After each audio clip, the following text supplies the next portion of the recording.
Ano yung itsura nung nai-stress? Napapa-challenge.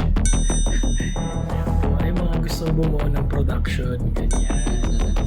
Pero pag natapos yan po, ang galing naman natin yan. Diba?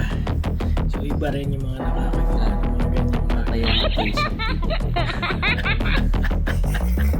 Tell me something about your challenge. Nakaka-inspire yan.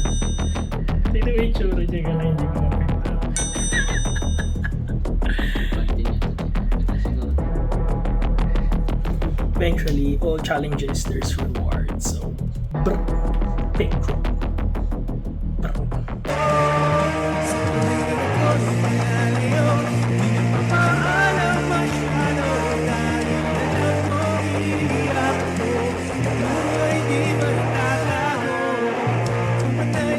Ngiti, ngunit yung